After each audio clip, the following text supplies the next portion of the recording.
Hello, thanks for joining me. Today I'm going to be talking to you about beginning therapy with the end in mind, goaling as an essential solution-focused technique.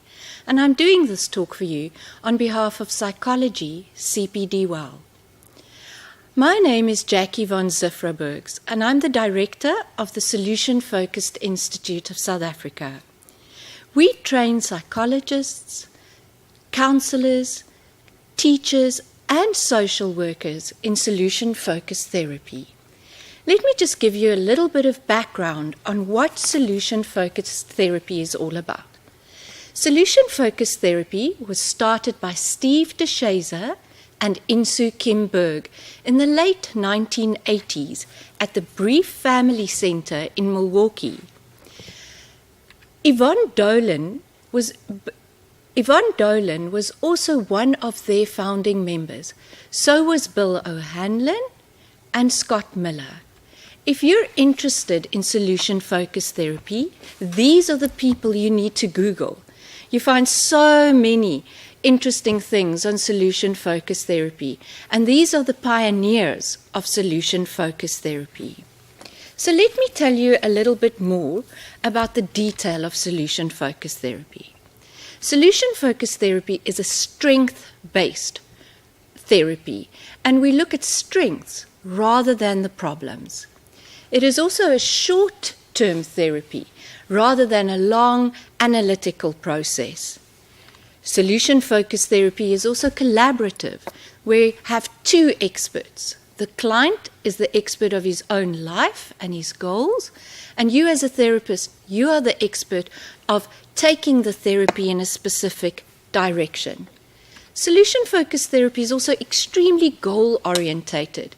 We are working towards something, and our aim is helping our client reach a shared solution so that we can bring about change.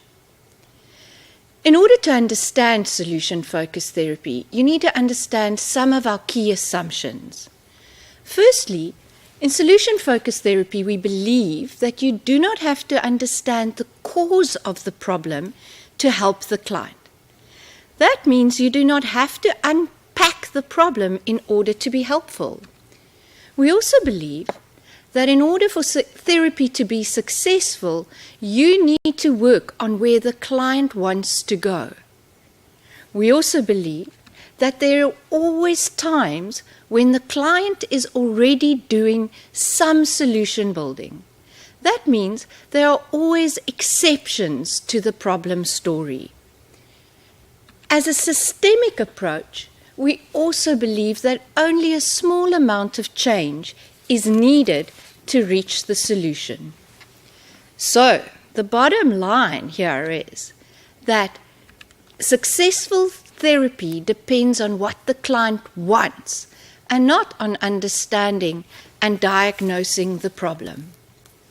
So you need to begin with the end in mind, and you need to find the client's goal. Because goals give the therapy direction. Goals make your therapeutic process strategic, and goals are central to the therapeutic process. Goals keep us focused, goals keep us strategic as therapists. And all the skills and techniques we have learned, all our skills and techniques in our toolbox are used and to reach the client's goal. We align all our skills so that we can help the client reach their goal. Goals are everything. Goals are the element around which everything revolves. Just like the sun in the center of our galaxy, goals are at the center of our process. So for example, if you use an empty chair technique, you are using that empty chair technique very specifically aligned to the client's goals. If you are asking a miracle question, you are asking that miracle question specifically to help the client reach the goal. So goals are at the center of our therapeutic process. And goals, as my friend Elliot Connie says, goals in solution-focused therapy are everything. So it's important for you to know where your client wants to go. It's important for you to know and understand what the client wants from therapy. It's important for you to ask what would make a session useful. What would make the therapy useful to your client? It's also important to ask, what would the client like to achieve by coming to therapy? Or what would the client like to achieve with this current session? You could also ask, what would the client like to see differently in their lives? In order for solution-focused therapy to be successful, you need to know where you're going as a therapist. You need to know what you're aiming at. And in solution-focused therapy, we are aiming at where the client wants to be. So the questions we ask in therapy are all used to figure out what the client's destination is, what the client wants. Here are some questions that you could use to help you find the client's destination. For example, you could ask, what are your best hopes from coming for therapy? Or, as I've said before, you could ask, what would you like to achieve by talking to me today? Or you could ask, what will make today's conversation useful?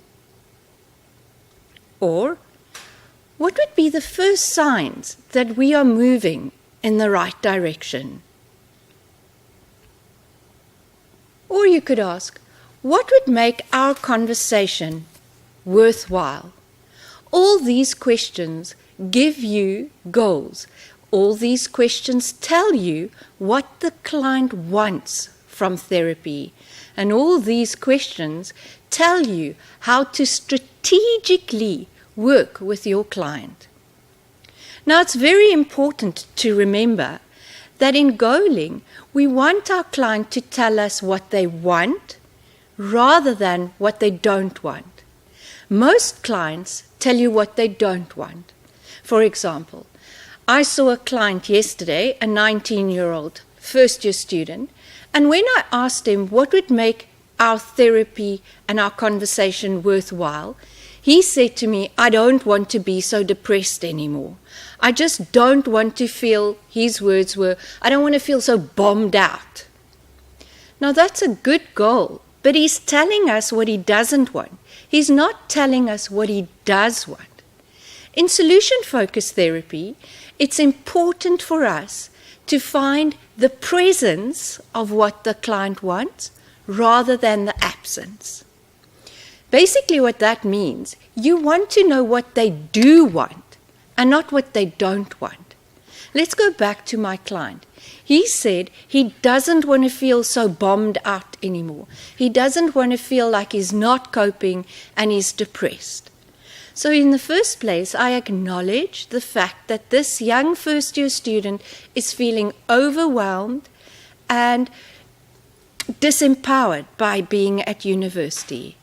My next question is to turn that into a goal by asking him, I'm just wondering, what would you rather have than this depressed feeling? What would you like instead of this bombed out feeling? Because then, by asking a client what would they rather have or what would they like instead of, helps you to help them turn that complaint into a goal.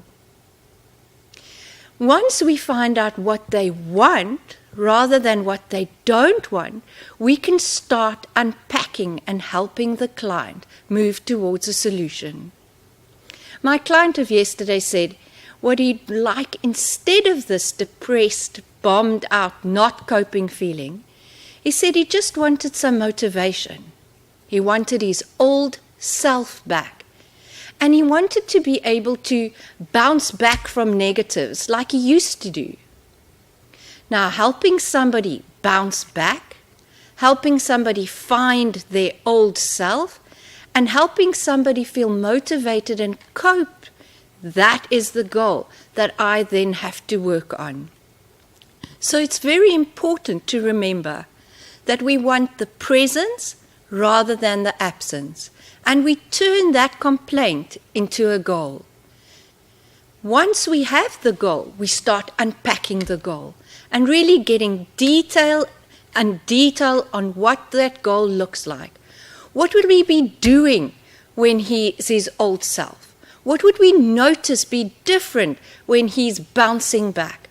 How will he show us and demonstrate that he is coping? A goal helps the client to change their behavior, and in order to come up with a good goal, it requires thought and effort. So in solution-focused therapy, we have different types of goaling questions.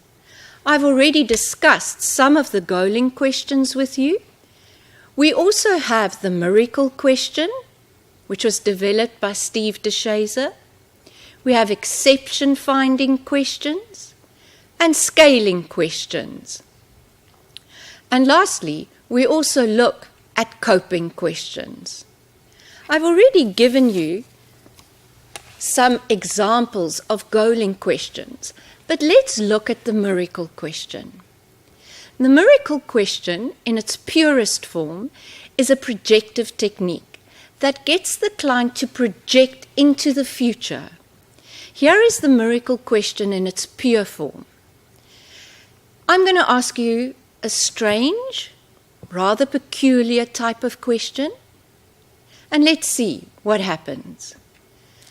Suppose tonight, while you are sleeping, a miracle occurs, and the problem you came here to deal with is no longer a problem. And suddenly, you have your old self back, and you can just bounce back and cope. But because this miracle happened while you were sleeping, you don't know it happened. What would be the first thing you notice after you wake up that tells us that this miracle has happened? The miracle question allows the client to think out of the box and to dream about possibilities they don't normally think of. The most important thing about the miracle question, however, is to get detail and to unpack all the answers the client gives you. So once the client has described the miracle, you could ask, what's the first thing that tells you that this miracle has happened? Or you can ask, when you wake up on your miracle morning, what difference do you notice? Or you could ask, what would you be doing on your bounce-back coping day that tells you that this bouncing back and coping has occurred? Or perhaps you could ask, what else happens throughout the course of this miracle day? To get more detail and to unpack the miracle question even more, you could ask, who else is aware that this miracle has happened? And what do you think they would see you doing that tells them the miracle has happened? And then you could bring it a bit closer to their everyday life and ask, has any of this ever happened before? Who would notice it? How would we know? When did it happen in your life? You could also ask, would it be helpful to recreate any of these miracles that happened in your miracle day? What would you need for this miracle to happen? The miracle question helps the client establish goals, create a concrete picture of life without the problem, opens up a range of future possibilities, and it gives distance from the problem. What I like most about the miracle question is that it gives hope, and it shows the client a different future. The other hope goal question that we can ask is is called a scaling question. The scaling question is just on a scale from 0 to 10, 0 being the problem and 10 being the goal, where are you now? So I could ask my client, on a scale from 0 to 10, 0 being really depressed, bombed out, and not coping, and 10 being you bouncing back and you feel like your old self, where are you now? Where do you want to be? And what do you need to do differently to get to where you want to be? The research I've been doing shows that one of the most effective solution-focused goaling questions is the scaling question. People like to see where they are now, they like to see where they want to be, and they like that idea of knowing what they need to do differently to get there. The scaling question creates movement. Another solution-focused goaling question is finding exceptions and asking questions that help the client see the times that the problem was not a problem or the times when it was slightly better. So you could ask, how does it make your day go differently when you do bounce back? Or you could say, you say you want your old self back. What was it like before? Or you could ask, has there been a time in the last couple of weeks where the problem hasn't been so severe? Or you could ask, suppose I asked your friend, your girlfriend, whether you've had a few better days recently. What would she say? Lastly, in solution-focused therapy, we ask coping questions. We want to find out how the client is getting it right to cope. These are all our how questions. How do you cope? What has been useful for you? How come things are not worse? How come things haven't completely taken over? How did you get it right to stay at university and not give up? Or, how are you getting it right to sit here today and still be at university? So you can see, in solution-focused therapy, we believe that goals are everything. Goals keep us focused, goals keep the therapy strategic, and goals keep us ethically aligned to what the client wants. So as Michelle Viner Davies says, remember, what you are aiming for, you will always hit. Thank you so much for listening to me. If you'd like to find out more about solution-focused therapy, you're welcome to go to my website, the Solution-Focused Institute of South Africa, or my Facebook page, or you can open up a conversation on Twitter at Solution-Focused Institute Future Focus. Thanks for joining me.